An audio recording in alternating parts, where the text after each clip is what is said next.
दोस्तों 2026 में पीएफ सदस्यों के लिए क्या राहत की खबरें हैं? तो चलिए आज की वीडियो में जान लेते हैं कि 2026 में आपके लिए क्या नया बदलाव मिलेंगे देखने को, टैक्स में क्या प्रॉफिट मिलेगा और आपको जो ब्याज दर है उसको फिलहाल पहले के मुकाबले कम करने की बात है, ये तो एक नेगेटिव पॉइंट होगा फिलहाल। और आपकी जो बेजिस है उसको बढ़ाने की बात चल रही है कि वो बेजिस कितनी होगी, ये आपका पॉजिटिव पॉइंट होगा कि जो बेजिस की जो लिमिट है जो 15,000 थी उसको 25,000 तक करने की बात चल रही है। तो चलिए दोस्तों बात कर लेते हैं डिटेल में आज की वीडियो में कि 2026 में पीएफ सदस्यों के लिए क्या राहत की खबरें होने वाली हैं। वीडियो इन्फॉर्मेटिव है तो बड़ा पेशेंस से वीडियो को देखना है, बड़ा समझना है। और वीडियो इन्फॉर्मेटिव लगेगी तो लाइक सब्सक्राइब जरूर कर लीजिएगा। फेसबुक पेज पर देख रहे हैं तो फॉलो कर लेना। अगर आपकी कोई भी समस्या हमसे जरूर कंसल्ट कर सकते हैं, कंसल्ट का कोई भी चार्ज नहीं है, सब कुछ फ्री है, एब्सोल्युटली फ्री है। तो उसके लिए आपको क्या करना है, इस वीडियो के डिस्क्रिप्शन में इंस्टाग्राम आईडी का लिंक दे रखा है, फॉलो करके मैसेज कीजिए। तो चलिए दोस्तों जान लेते हैं फिर डिटेल में कि 2026 में पीएफ सदस्यों के लिए क्या राहत की खबरें हैं और क्या नए बेनिफिट्स मिलने वाले हैं। तो दोस्तों हम पहले पॉइंट्स के बारे में बात करते हैं कि जो पीएफ की दर है उसमें बदलाव की संभावना है। दोस्तों अभी तक क्या था, जो अभी आपका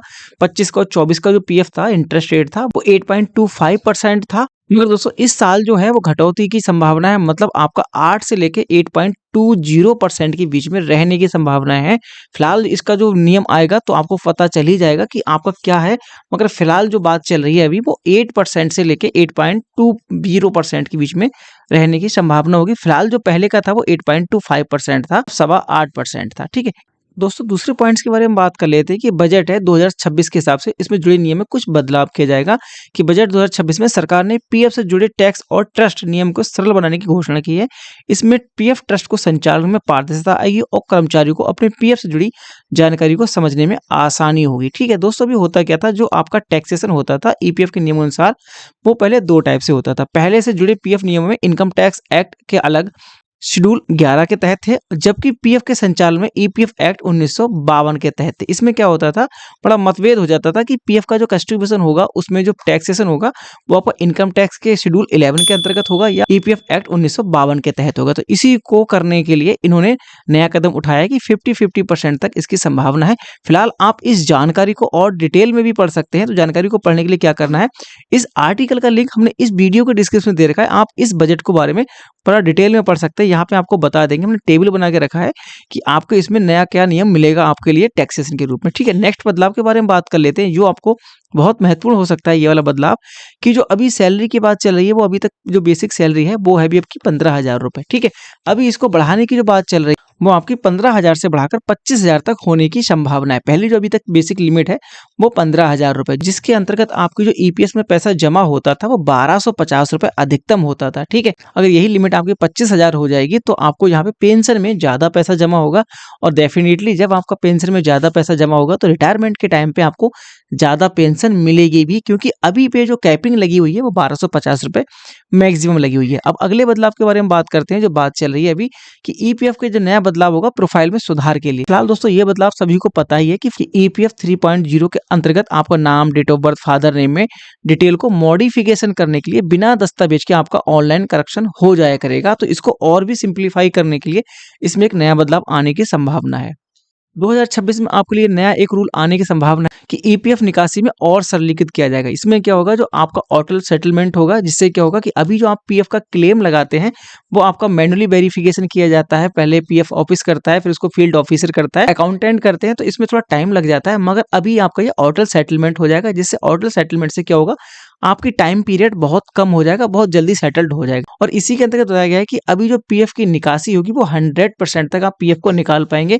मतलब पेंशन का पैसा छूटेगा, आपका एम्प्लॉय शेयर, आपका एम्प्लॉयर शेयर और आपका इंटरेस्ट में 100% तक निकाल पाएंगे। मगर ये जानकारी कहीं ना कहीं थोड़ी अधूरी है, इसमें से आपको 75% ही निकाल पाएंगे, 25% एज आपको रखना होगा उसके लिए बैकअप के रूप में। मतलब आप अपने पीएफ से 75% तक पैसा निकाल पाएंगे। इसके अंतर्गत आपको एम्प्लॉय शेयर, एम्प्लॉयर शेयर से भी पैसा निकाल पाएंगे। ठीक है, इसमें ध्यान रखना है 25% आपका बैकअप के रूप में रिजर्व रहेगा।